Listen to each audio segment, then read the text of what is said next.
ATV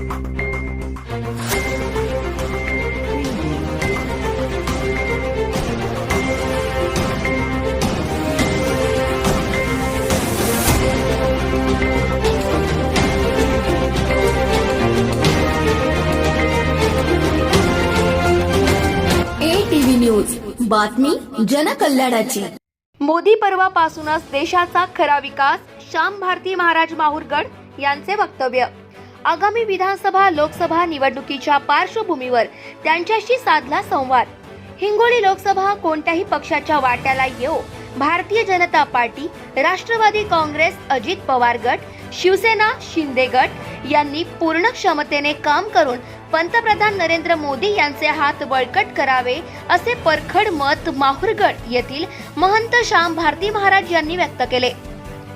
मागील 2019च्या लोकसभा निवडणुकीच्या वेळी दस्तूरखुद्द प्रधानमंत्री नरेंद्र मोदी यांनी योगी श्याम भारती महाराज यांच्याशी फोनवर संपर्क साधून निवडणूक लढवावी अशी आशा व्यक्त केली होती। 2019 पासून योगी श्याम भारती महाराज राजकीय क्षेत्रात प्रकाश झोतात आले होते।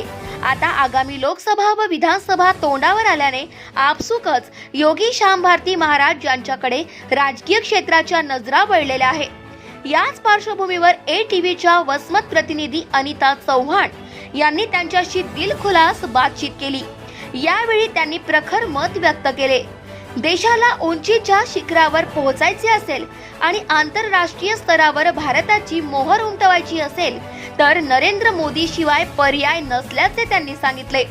हिंगोली लोकसभेच्या निवडणुकीत भारतीय जनता पार्टी, शिवसेना, शिंदे गट व राष्ट्रवादी काँग्रेस, अजित पवार गट अशी महायुती आहे।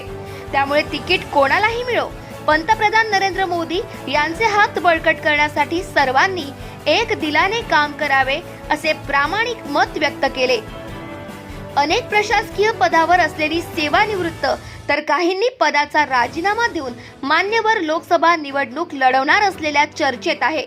परंतु मी एक संन्यासी असून माझं ध्येय ईश्वर प्राप्ती असल्याने तेवढं लक्ष दिलं नाही, परंतु समाजसेवा ही सुद्धा ईश्वर सेवा असल्याचे सांगून संधी मिळाल्यास निवडणूक लढवण्याचे संकेत दिले।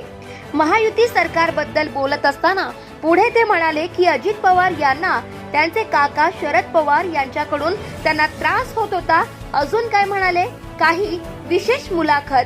प्रतिनिधी अनिता चव्हाण। नमस्कार, ATV न्यूज मध्ये आपलं स्वागत आहे। आपल्याला माहिती आहे की लोकसभेचे जे वारे वाहत आहेत त्याच्यामध्ये अनेक जण आपापल्या ह्याच्यानं पद्धतीनं तयारीला लागलेले आहेत। तसेच आपण योगी श्याम भारती महाराजांकडे आलेलो आहोत, तर आपण त्यांच्याकडनं विशेष हे करणार आहोत, मुलाखत घेणार आहोत।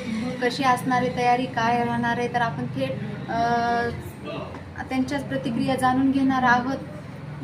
तर बाबा, आपलं जे अगोदरचं जे पक्षाचं काम आहे किंवा आपण जशा प्रकारे लोकसभेमध्ये काम केलेलं आहे, जसं की नितीन गडकरी आपल्या याच्यावर आले होते उद्घाटनासाठी, आणि तेव्हापासून आपलं जे राजकारणातलं जे वजन आहे ते सगळ्यांच्या लक्षात आलेलं आहे। तुमच्या नावाची बरीच चर्चा आहे, सगळ्यांच्या तोंडून तुमच्या नावाचं नाव ऐकलं जातं, चर्चा केली जाते की आपण लोकसभेसाठी उभे राहणार आहेत।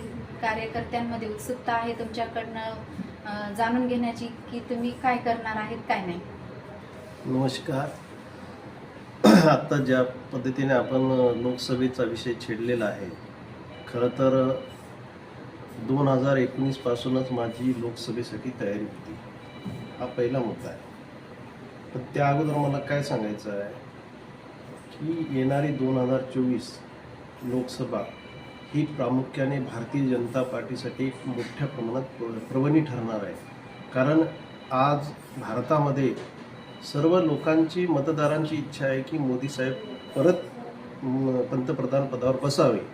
आणि खरोखरच आजपर्यंतचा जो आलेख आपण बघतो, 2014 पासून जेव्हापासून माननीय नरेंद्रभाई मोदी पंतप्रधान झाले तेव्हापासून आज खऱ्या अर्थाने देशाचा विकास हा सुरू झालेला आहे। आज आपण पाहतो की संपूर्ण आपल्या देशामध्ये ज्या पद्धतीने रस्त्याचं जाळं विणलं गेलेलं आहे, हा सर्वात मोठा आपल्या भारताचा एक विकासाचा मुद्दा आहे. आणि त्यानंतर केंद्राने ज्याही योजना लॉन्च केलेल्या आहेत तर त्याच्यामध्ये प्रामुख्याने पंतप्रधानांचं ध्येय आहे का अंत्योदय म्हणजे शेवटच्या घटकापर्यंत जो गरीबातला गरीब जो माणूस असेल त्याच्यापर्यंत पूर्ण योजना गेल्या पाहिजे. हे सगळ्यात मोठं आज आपल्या देशासाठी अतिशय नाविन्यपूर्ण असं कार्य माननीय पंतप्रधान नरेंद्रभाई मोदी यांनी केलेले आहे. आणि त्यांच्यासोबत जी ही टीम असेल त्यांच्या मंत्रिमंडळात खरोखरच सगळ्यांचं कौतुक करावं, अभिनंदन करावं. असं कार्य भारतीय जनता पार्टीकडनं 2014 तर आत्तापर्यंत चालू आहे. आणि आम्हाला होप आहे की आता येणाऱ्या 2024मध्ये 300-350 भारतीय जनता पार्टी सीटा जिंकेल याची मात्र शंका नाही. आणि एवढंच नाही तर विकसनशील राष्ट्र म्हणून आपलं जे भारत देश आहे तो विकसित, आता सध्या विकसित भारताचा जो कार्यक्रम चालू आहे त्या अनुषंगाने भारत हा जगाच्या पाठीवर अतिशय प्रगत राष्ट्र म्हणून झपाट्याने पुढे येईल.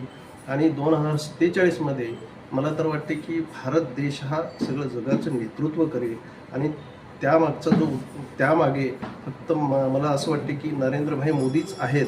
पण त्यांचं जो व्हिजन आहे खरोखरच आज आपण सगळं बघतो, टी व्हीवर बघतो, इकडे तिकडे जगामध्ये त्यांचं जे नावलौकिक झालेलं आहे, त्यांचं जे कर्तृत्व आहे खरोखर त्याला दाद दिली पाहिजे. त्याच अनुषंगाने आज आपल्या हिंगोली लोकसभेमध्ये सुद्धा आत्तापर्यंत उद्धव गट म्हणजे शिवसेनेचा गट इथे होता, त्यांची उमेदवारी होती, आत्तापर्यंत त्यांचे खासदार पण झालेले आहेत. परंतु यावेळेस भारतीय जनता पार्टीने मोठ्या प्रमाणात दावा इथे पेश केलेला आहे. परंतु आता शिंदे गट आणि भाजप आणि अजित पवार गट एकत्र आल्यामुळे अजून काय त्याच्यामध्ये नाविन्य होईल हे काही सांगता येणार नाही. आता ठीक आहे, आता पक्षाने कोणालाही उमेदवारी जर दिली तर निश्चितच भारतीय जनता पार्टीला असो, शिंदे गटाला असो किंवा अजित पवार गटाला असो त्यांच्यासाठी सर्व कार्यकर्त्यांना काम करणं काळाची गरज आहे. कारण सगळ्यांचं व्हिजन एकच आहे की नरेंद्रभाई मोदी परत पंतप्रधान झाले पाहिजे. हा सर्वात महत्त्वाचा मुद्दा आहे. ते बरेच जण गुडघ्याला बाशिंग बांधून तयार आहेत लोकसभा निवडण्यासाठी, जे की काही जण नोकरी सोडून आलेत, काही जण राज्य सोडून आलेले आहेत, लोकसभा निवडण्यासाठी इच्छुक असणार आहेत. त्याबद्दल काय बोलणार? हे बघा, राजकारण हे आखाडा आहे आणि प्रत्येकाची एक मानसिकता असते, प्रत्येकाचं एक व्हिजन असते की आपण देशासाठी काहीतरी करावं. परंतु आता जसं आपण म्हटलेलं आहे की कोणी सर्व्हिस सोडून आलेले आहेत, कोणी इतर राज्यातून आलेले आहेत. आता कसं झालेलं आहे, आज भारतीय जनता पार्टीबद्दल लोकांच्या मनामध्ये, मतदारांमध्ये खूप आकर्षण निर्माण झालेले आहे. त्यामुळे असं कोणालाही वाटते की आपण कुठेही उभं राहिलं तर पंतप्रधान नरेंद्रभाई मोदी यांच्या नावावर कुठेही निवडून येतो म्हणून एक. आणि आपल्यालाही माहिती आहे की आज जगाच्या पाठीवर सगळ्यात मोठा पक्ष म्हटलं तर भारतीय जनता पार्टी आहे. त्याच्यामुळे साहजिकच आहे कोणालाही असं वाटेल की आपण निवडणूक लढवावी, MP व्हावं, संसदेमध्ये जावं. हा त्यांचा वैयक्तिक विषय आहे. आता ते कोणी सर्व्हिस सोडून आले असेल, कोणी इतर राज्यातून आले असेल, त्यांचा तो व्ह्यू आहे. परंतु मला एवढंच सांगायचं आहे की आजपर्यंत ज्या वेळेस नरेंद्रभाई मोदी 2014मध्ये पंतप्रधान झाले, आता एक मी संन्यासी आहे, सर्वप्रथम मी एक संन्यासी आहे. मला कुठलंही मोह नाही आहे, मला काही अपेक्षा नाही जीवनामध्ये. कारण आमचं व्हिजन कसं आहे जीवनाचं की परमेश्वर प्राप्ती. परंतु जनसेवा हीच ईश्वर सेवा, हे मात्र तेवढंच खरं आहे, शास्त्राने लिहिलेलं आहे.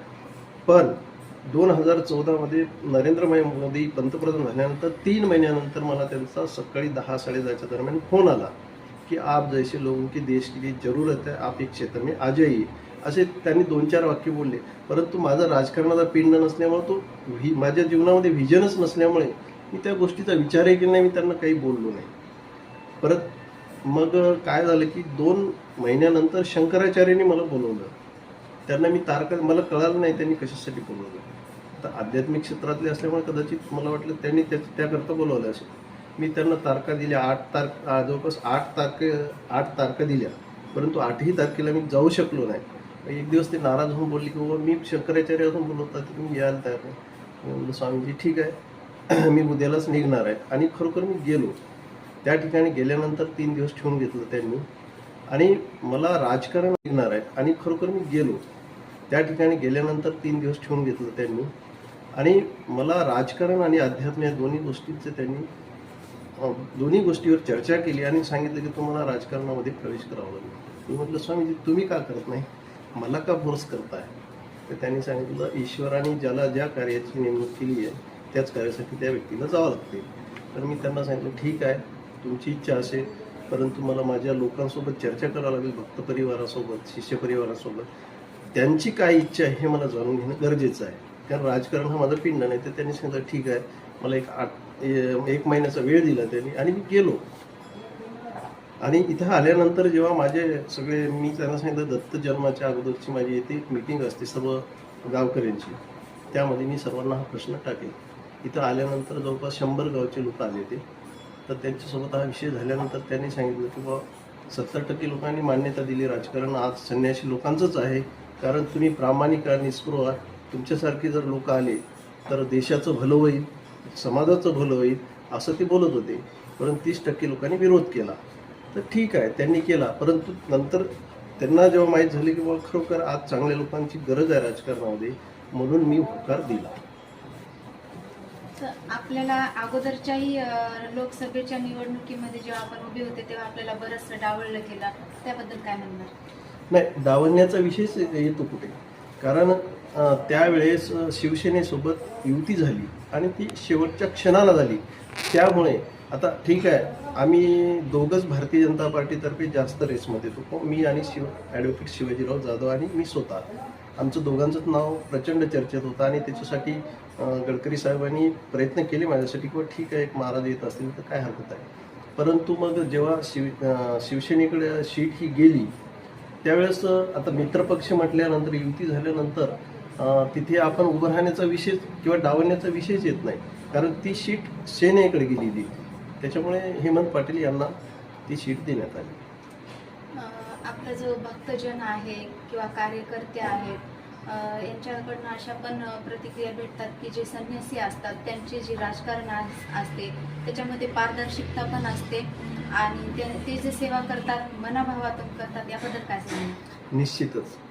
हे बघा, आम्ही संन्यास घेतला तर सर्व गोष्टीचा त्याग केला.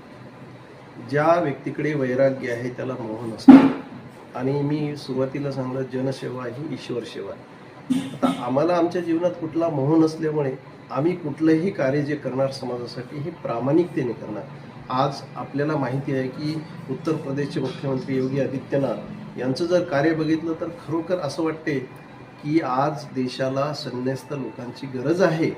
कारण आज आपण मोदी साहेबांकडे जरी बघितलं तर ते पण एक संन्यासीच आहेत, कारण त्यांची वृत्ती आणि योगी आदित्यनाथची वृत्ती समान आहे. आणि या समान वृत्तीच्या विचारांच्या लोकांची जर राजकारणात एंट्री झाली तर मला वाटते देश पुढे जाण्यासाठी फार काही वेळ लागणार नाही. या लोकसभेची तुमची तयारी कशी असणार आहे, कशा पद्धतीने असणार आहे? आता मी पूर्वीच सांगितलं की 2019मध्ये माझी प्रबळ तयारी होती आणि मी प्रबळ दावेदार पण होतो. आणि यावेळीचे सुद्धा माझं 2024 सुद्धा विजन आहे की मला पार्टीनी खरं म्हणजे लोकसभा द्यायला पाहिजे. कारण आज माझं फॉलोअर्स हिंगोली मतदारसंघामध्ये प्रचंड आहे, मला मानणारा वर्ग भरपूर आहे आणि आज आपण बघतो हिंदुत्वाची लाट आहे. आणि आज जनतेमध्ये असं एक निश्चय आहे जनतेचा की एक चांगलं निष्प्रभ व्यक्तिमत्व राजकारणात यावं आणि आपलं नेतृत्व करावं. जनतेच्या अपेक्षा अशा आहेत का संन्यासी लोक जर आले तर निश्चितच आपलं काहीतरी चांगलं करतील, ही मात्र त्यांना माहिती आहे. म्हणूनच त्यांचा आग्रह आहे. आणि एवढंच नाही तर माझा प्रभाव हा 4 लोकसभेवर पडतो, त्यामध्ये हिंगोली प्रामुख्याने, त्यानंतर नांदेडवरही पडतो, त्यानंतर वाशिम, यवतमाळ आणि चंद्रपूर. कारण मला मानणारा वर्ग भरपूर आहे. शिवाय जेही आमचे महाराज लोक आहेत त्या सगळ्यांचा मला सपोर्ट आहे. त्याच्यामुळे ज्याही भागामध्ये आमचे महाराज लोक आहेत त्यांनी स्पष्ट सांगितलं जर तुम्हाला तिकीट देत नसेल तर आम्ही बाकी पक्षाचा विचार करणार नाही. तर आम्ही कुठल्या पक्षात नाही, पण आमच्या एका व्यक्तीला जर डावलत असेल तर आम्ही कुठल्याही पक्षाचा विचार करू शकतो, असं त्यांचं स्रोत आहे. पुढचा मुख्यमंत्री कोण असावा असं वाटतं तुम्हाला? हे बघा, आता याविषयी तर बोलणं काही उचित नाही आहे, कारण आता हे 3 पक्षाचं सरकार आहे, युतीचं सरकार आहे. त्याच्यामध्ये आता शेवटी हायकमांड आणि तिन्ही मित्रपक्षांच्या विचारांनी येणाऱ्या 2024मध्ये जी विधानसभा होईल त्याच्यामध्ये मुख्यमंत्री निश्चित केले जाईल.